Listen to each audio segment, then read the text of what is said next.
हेलवीक अभी शुरू होने ही वाला है। चारों ओर खूब कोलाहल मचा हुआ है।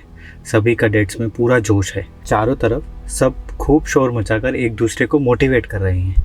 बहुत हूटिंग और चीयरिंग भी चल रही है। किसी पेप रैली जैसा माहौल है।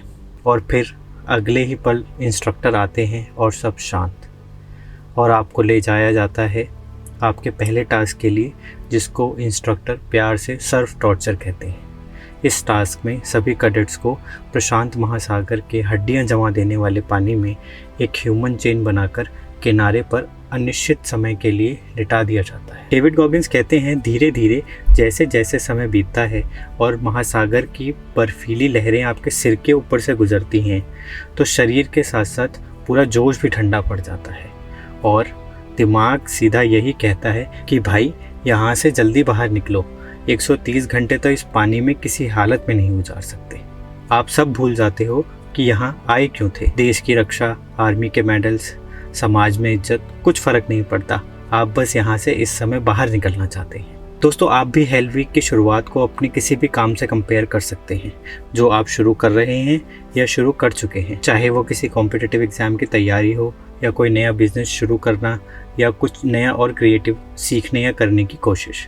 आप पाएंगे कि हेल वीक की तरह ही काम शुरू करने के लिए शुरुआत में तो बहुत जोश होता है, पर जैसे ही मुश्किल की पहली लहर आपसे आकर टकराती है, हमारा मन भी हमसे यही कहता है कि कहाँ आके फंस गए यार, जल्दी यहाँ से निकलो, कुछ और कर लेंगे। डेविड गॉगिंस अपने इंटरव्यू में बताते हैं कि ये बहुत ही कॉमन बात है और सभी के साथ ऐसा होता है। एक हेल वीक 130 घंटे का होता है और इस 130 घंटे में बहुत से सेकंड्स, चाहे आप पूरा ध्यान लगाकर पीड़ा और कष्ट सहकर सारे सेकंड जीतते जा रहे हों, पर केवल एक ही सेकंड काफ़ी होगा जिस पल आप नेवी सील की दौड़ से बाहर हो सकते हैं। ऐसा इसलिए होता है क्योंकि आजकल के मॉडर्न लाइफस्टाइल में हमारी लाइफ इंस्टेंट हो गई है।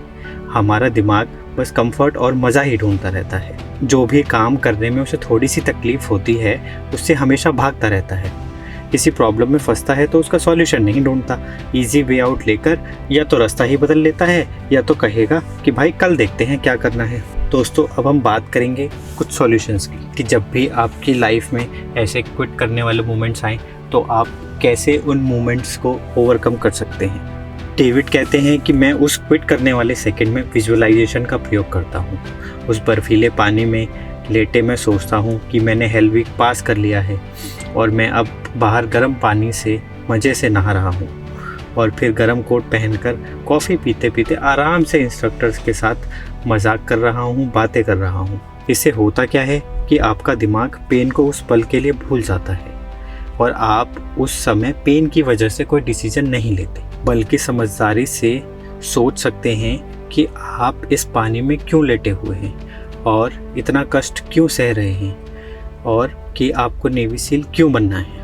दोस्तों, डिसीजंस तो बहुत सारे लोग लेते हैं लेकिन नतीजे सहन नहीं कर पाते, बहाने बनाने लगते हैं, दूसरों की गलती निकालते हैं और फिर कतरा कर कठिन मौक़ों पर डिसीजन लेना भी बंद कर देते हैं। यानी कठिन मौक़ों पर वही डिसीजन ले सकता है जिसका मन शांत हो, जो अपने ऊपर भरोसा करता हो, हर डिसीजन की जिम्मेदारी लेना जानता हो और फेलियर को हैंडल करना जानता हो। अगर आप भी अपने मन को मुश्किल परिस्थितियों के लिए तैयार करना चाहते हैं तो ध्यान और विजुअलाइजेशन जैसी तकनीक का प्रयोग करना शुरू कीजिए, क्योंकि असली ताकत तो मन को शांत रखने में है। अगर आपको ये वीडियो अच्छा लगा तो इस वीडियो को लाइक कीजिए और वीडियो में कही गई बातों पर थोड़ा विचार कीजिए और चैनल को सब्सक्राइब ज़रूर कीजिए। मेरा पहला लक्ष्य है 1000 सब्सक्राइबर्स पहुंचना। अपना कीमती समय देने के लिए धन्यवाद।